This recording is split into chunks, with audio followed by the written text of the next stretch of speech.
Hello everyone and welcome to our channel, The Belgian Villains. Today, we're going to talk you through the match that took place this Sunday at Burnley Stadium. It was an important match for Aston Villa because, with a win, they could secure qualification for next season's Champions League. They would move ahead of Liverpool and go 6 points clear of Bournemouth, which could practically confirm qualification. On top of that, Villa had just qualified for the Europa League final, so this was a real opportunity to take another big step forward. However, the match did not start particularly well for Aston Villa, who struggled to keep possession early on. A shot from Ugachukwu was poorly dealt with by Emiliano Martinez, and Jadon Anthony reacted quickest to score after only 8 minutes.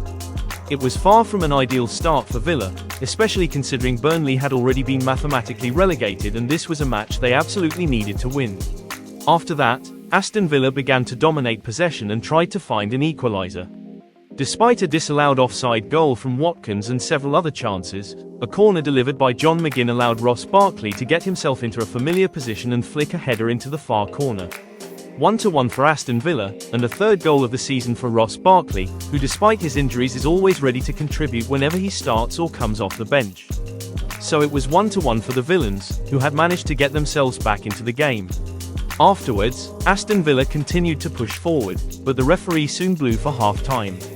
Both teams went into the dressing room level at 1-1. But shortly after the restart, a superb long pass from Emiliano Martinez to Ollie Watkins allowed Watkins to control the ball with his shoulder before finishing brilliantly. 2-1 to Aston Villa almost immediately after coming back out for the second half. It was a superb goal from Ollie Watkins and the very first assist of Emiliano Martinez's career.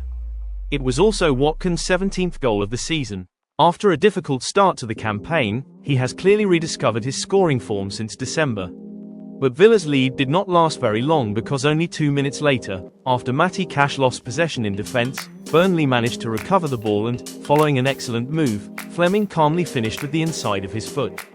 Martinez had no chance. 2-2. It was a frustrating goal to concede for Aston Villa, who had just gone ahead and could easily have pushed for a third goal to put the match beyond doubt. It was Fleming's 10th goal of the season in what has not been a bad campaign personally for him at Burnley. After that, Aston Villa tried to score a winner but were denied by saves from the opposing goalkeeper and some missed opportunities. Although at the very end there was a controversial moment, as Emiliano Buendia appeared to be fouled inside the penalty area by Kyle Walker. The contact looked quite obvious. Buendia had possession of the ball and Walker stepped on his boot, even managing to pull the boot off his foot. Yet there was not even a VAR review. The match therefore ended 2-2. It was not a terrible performance from the Villains, although both goals conceded were clearly avoidable because they came from defensive mistakes. It also felt like a missed opportunity, as Villa could simply have won the match and officially secured Champions League qualification for next season. Still, it is not over yet, because they did at least pick up a point and remain 4 points ahead of Bournemouth. The next match will be at home against Liverpool. It certainly will not be an easy game, but one thing is certain: if Villa win, they will secure qualification for the Champions League.